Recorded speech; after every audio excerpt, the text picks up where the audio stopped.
Happy Monday and welcome to a new episode of Case Cracked. I'm John Lorden. Thank you so much for spending some time with me here today. Before we dive into today's story, I want to remind you that you can get another Arnhart story every week on the Seriously Mysterious podcast. A new episode is coming tomorrow and every Tuesday after that. Visit www.seriouslymysterious.com and subscribe on your favorite podcatchers. There is no YouTube version of the finished podcasts, but if you want to join a live secret recording session of Seriously Mysterious here on YouTube, make sure you have notifications for this channel turned on. It's that little bell next to the subscribe button down below, and jump right in when you see the notification hit. Recording sessions are a lot of fun. We do a bit of Q&A and hang out before and after the podcast recording, and it's one of the best ways to spend some time with me live. Recording sessions are live only. They disappear as soon as it ends, so when you see that notification, head right over so you don't miss out. Of course, Case Cracked is the show where we look into a mystery and what are the critical pieces that solve that mystery. Today's case is called Prime Suspect, a Ken doll?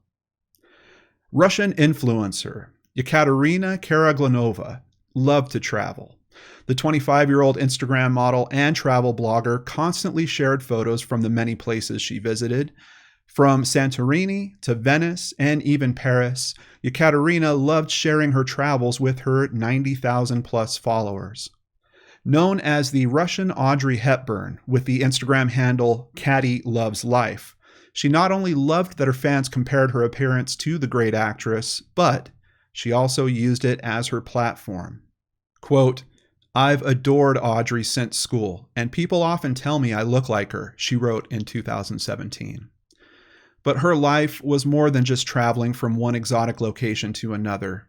Ekaterina also participated in beauty pageants while attending medical school at the Pirogov Russian National Research Medical University with a clinical residency at the Department of Dermatology and Venereology in Moscow. In the summer of 2019, she finally graduated and was ready to celebrate her success by taking a trip to the Netherlands for her 25th birthday on July 30th. Her last Instagram post was a relaxing shot of her while she finished a trip to the Greek island of Corfu.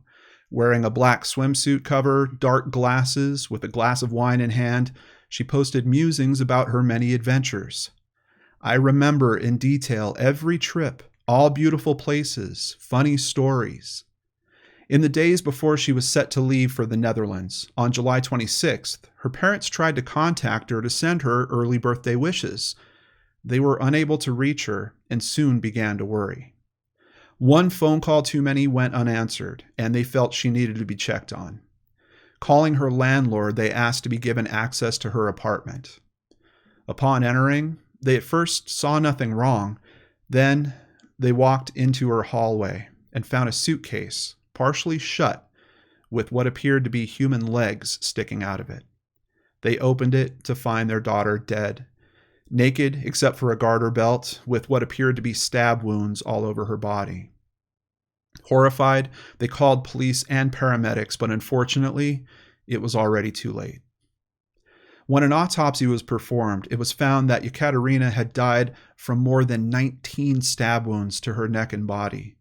The killer then tried to fit her into the suitcase, and when that didn't work, left her in the hall. Investigators could find no other evidence of a struggle or the murder weapon at the apartment, and quickly expanded their search to include her friends and associates. They were surprised to find that the influencer had received many threats in the years and months before her death. Her classmates claimed she was being blackmailed over nude photos. Ekaterina claimed to be unaware of who was sending the messages. Classmates talked of death threats, with one claiming, quote, "She wrote that she could be killed. Threats were coming from dodgy accounts on a Russian social media network." One of her social media accounts showed a post of a photo of a bouquet of flowers. Under it, she wrote that she'd been receiving gifts from a secret admirer for several weeks after an amicable breakup with her boyfriend, Maxim Gariev, a man who she described as a wolf. When CCTV footage from the apartments was reviewed, it showed that on the 22nd, a man entered the building carrying a plastic bag. His face was hidden by a baseball cap. His hands were covered with gloves, and he was wearing a t-shirt that read, "Let's get lost" in English. 4 hours later, the same man left with a small suitcase, still wearing the gloves and hat, even though it was 81 degrees Fahrenheit outside. On Wednesday, July 31st, the man was identified as 33-year-old Maxim Gariev. When investigators questioned him at his Moscow apartment, he stunned everyone with his answers and was quickly taken into police custody for formal questioning by the Russian Investigative Committee. Gariev completely fell apart during their interrogation and gave a full confession, insisting the murder was not financially motivated or planned, but spontaneous. He claimed to be millions of rubles in debt after giving Ekaterina money on their dates to continue living the lifestyle she was accustomed to. In essence, he said he was her sugar daddy. In truth, Gariev was not just in debt over the money he provided to Ekaterina, but also for the numerous cosmetic surgeries he had undergone, known as the Russian Ken doll in tabloids for his resemblance to the toy. Gariev amassed quite a bit of debt before he met Ekaterina. The day of the murder, he went to her apartment to have sex. Only moments after entering, he saw the suitcase she was packing for her 25th birthday trip. When he asked about her plans, she began to taunt him with the fact she now had a 52-year-old lover who was much wealthier and who would be accompanying her. With his mounting debt and having just quit his job as an IT specialist, the jabs sent Maxim into an angry frenzy. As the two fought, he said that Ekaterina accused him of being a poor man. Quote, "She constantly put me down, told me I was ugly, and that even plastic surgery would not help me. She lowered my financial opportunities, and I couldn't stand it. I stabbed her at least 5 times with a knife in her neck and chest." He said that once she was dead, he then tried to pack her body into the suitcase, which failed. He then cleaned up the apartment, packing his blood-stained clothes and the murder weapon into a smaller suitcase that belonged to Ekaterina. That suitcase was carried out of the apartment and thrown into a trash bin. When asked if he now regretted his actions, the man answered that yes, he was ashamed of what he had done. He hoped to apologize to Ekaterina's parents and wanted to help the investigation in any way he could. Gariev's trial was short. He was found guilty of Ekaterina's murder and sentenced to 9 years in a strict regime penal colony. In these institutions, inmates face more restrictions. They're housed in locked cells, usually with 20 to 50 other prisoners. Due to poor infrastructure in most prisons, the state of repair and overcrowding make it difficult for the inmates to maintain even basic hygiene. This leads to regular outbreaks of epidemics. Respect for human rights in Russian prisons is always an issue, as most face hard labor, torture, and many other problems. Ekaterina's family can get some solace in knowing that his time there will be far from easy. Even though Gariev was also ordered to pay 2.5 million rubles, or about $38,000 American, in compensation to Ekaterina's family, no amount of money can offer comfort for the couple after not only losing their daughter, but discovering her in such a horrible state. Case cracked. We would like to thank stuff.co.nz, the Hindustan Times, Yahoo News, the Standard.co.uk, the Daily Mail, the Moscow Times, Your Tango, the SCMP.com, and osw.wow.pl, and of course, Christy Arnhart for researching and writing up today's case. But tell you what, why don't we thank Christy together? Here's Christy to chat with me about this case right now. Welcome to Case Cracked, Christy. I don't know if you know about this show at all. I've heard of it. So we're trying something just a little bit different. Let us know what you guys think. I thought it'd be fun to bring Christy on to kind of discuss the case after the fact. She does all the research on it, so she's got her perspective on it. Of course, I've got my perspective on it as well. First thing that I wanted to talk about with this case in particular, Christy, he says essentially that it's not premeditated. And I'm kind of curious what you think about that. His story is, hey, I just showed up. I was going there for a good time. She started calling me names, telling me about her new boyfriend, and things went off the rails. What do you think? Well, if you're going to show up with something that's not premeditated, you don't need to be wearing the gloves and the hat and carrying the bag that you're going to use to commit these murders with. Yeah, that's kind of what I was struck by too. The hat is kind of like maybe the guy was wearing a hat for the day, but the gloves, especially in 80-degree weather, Mm-hmm. kind of strange, and to be doing that on the way in, kind of strange. Um, Very.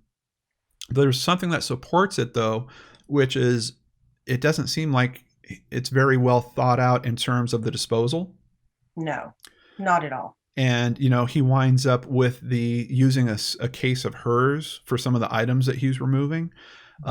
So there are some elements about it that seem improvised, but I don't know, showing up wearing the gloves, I kind of have a feeling that it was more premeditated as well, and also because of at least the social information that we have of them having a breakup. Yes. So what's the point of this meeting? Right off the bat. But I also wanted to ask you, just to get a woman's perspective on this. What sticks out to you about this story, this type of attack, this situation?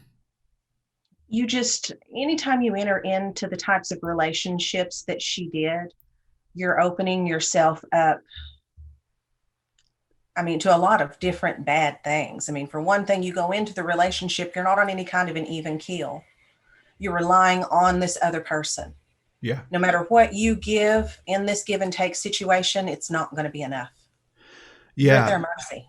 That's interesting because it does seemingly set kind of a strange precedence for what the relationship is and kind of who's in power in that relationship. I mean, you can argue that she had the power, but Right. Right. I don't see it that way. Yeah. And, we're always trying to look for the things that can help us in our own personal lives with situations like this. And, being that young and then dating, dating a 52-year-old when you're 25. I mean, I know that it happens all over the place, and especially here in the US, we see stories like this all the time as well. But in a situation like that where it's really kind of sugar daddy situation, once again, just that power struggle is something to really be leery of. And I'm not saying that all of those situations are going to turn into what we see here. This is a situation that should never have happened. Anyone should be free to spend time with anyone else based on whatever pretenses they want. Oh, yeah, your relationship can be whatever you want it to be. Yeah. But in these situations, just so very rarely is. Yeah, that's true. And even if they don't go as bad as this, there's certainly a lot of other outcomes that can cause a lot of heartache and other things for you. Now, we usually have some challenges when we're covering cases that are from other countries and they're primarily reported on in another language. And you noted we always have discrepancies with all the sources, but you also noted that some things might be lost in translation. Can you just tell us what you found in terms of discrepancies on this? Well, I noticed one big discrepancy was that they claimed Gariev fled to Europe after the murder, but all of the reports that I found state that within days they were able to find this man and question him. So if he did flee, it couldn't have been for more than 2 days. So I omitted that from the story. I felt like that was probably something that either got lost in translation or one person picked it up incorrectly and it just got moved on. Yeah. I mean, I guess it's still in the scope of possibility that maybe he started to go on the run and then realized he wasn't going to be able to live that way and he had to face it. Yeah. It is. It's just that the police talked to him at his apartment in Moscow. So right. He would have had to have come right back there. It's just an odd one. I know a lot of times too, anytime they're talking about protocol, from the police went from A to B to C in this case, that's how they found this evidence and that. When you're dealing with countries like this, they don't disclose. Right. I don't know if it's they don't disclose their methods or if they just don't worry with all of that, but you don't find out a lot about the process. Yep, I hear you. What else did you notice? Well, I also noticed that Ekaterina goes by 2 names. Okay. Katerina, I believe, is her stage name. She also goes by Katya Simochkina. I had that right. Yeah. Katya Simochkina. Okay. So if you run into either one of those names, it's her. Okay. And we also got a little bit of a discrepancy on the landlord and how her parents found her, right? Yes, some of the reports said that the landlord's the one that found her, but more often than not, what I read was that it was the parents, and it was very traumatic for them. So Yeah. Yeah, definitely. I can't imagine what they faced with that. no. Yeah, and as always, here on the channel, if we find discrepancies, we want to let you guys know about it, because maybe you're going to look into the case more for yourself, and we want to let you know what you might bump into. Maybe there's one source that you believe more over the other, but this is the version that we landed with. Also, just wanted to touch on trash disposal of evidence. It's something that we hear from time to time in certain cases, and it's almost got me wondering, like, it's one thing to be able to not find the murder weapon, like in this case.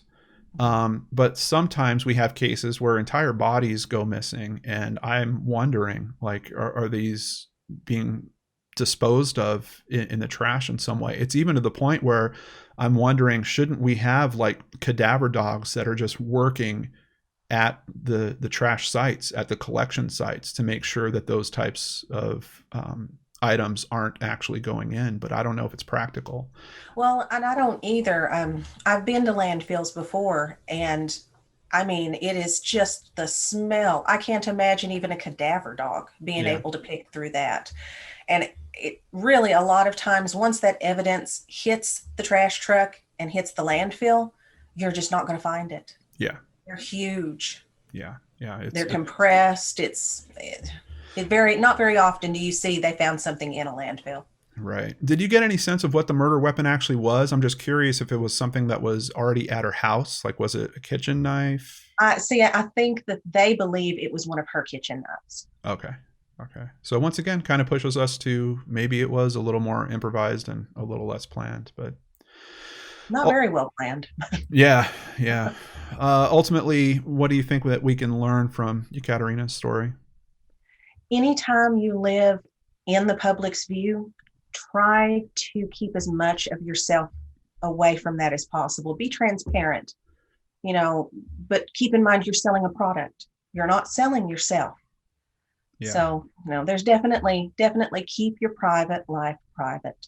Be careful. These bloggers who go to different parts of the world and things like that, it's wonderful, but it can also put you in lots of danger. Yeah. So just be aware of your surroundings, be aware of what the criminal activity is like. Make sure you have some type of location sharing, just think ahead. Yeah. There's a YouTuber I watch named Boogie2988, and he just had an occurrence where someone came to his door, and this is a guy that's basically been pretty much stalking him for months now. He's in my state. Yeah. Yeah. And Boogie had to fire a warning shot, essentially, to try to scare this guy off. So, yeah, you got to be serious about security like that. And when you're a 25-year-old Audrey Hepburn lookalike, letting people know where you're traveling to, or having pictures of possibly, that's something that we really don't think about. You can have a picture of, hey, this is just me at the pool. But from that picture, someone that's really good at internet investigation type stuff, there's a whole bunch of people that are like this. They can take that photo, they can go to Google Maps, and they can say, "Oh, she's here. I know what hotel she's at." Yeah, that terrifies me. I've even saw people on TikTok who have made their fan base angry. Someone has tracked them down through Google. One lady had the police called on her. They did a welfare check. They just constantly did welfare check after welfare check just to try and drive her crazy with it. Yeah. Yeah. Well, I also know a YouTuber that has pizzas randomly delivered to his house at all hours. All right, Christy, thank you so much for your time. Thanks for writing up today's story. And audience, let us know if you like this format. We'll keep them coming. Thank you, PayPal supporters Melissa Heinbach, Catherine Earl, Sophie Batal, and Ann Smith. If you'd like to support the channel, please visit lordandarts.com. There you can sign up for PayPal, sign up for Patreon, or buy merchandise. All of it keeps me here with limited commercials, and in some cases, we have to go without commercials altogether. So I really appreciate your support. Together, we'll continue learning about justice and how to keep ourselves and our families safe. I'll be back tomorrow on the Seriously Mysterious podcast, or I'll see you again here on YouTube on Wednesday with a new episode of Searchlight right here on the Lord and Arts channel.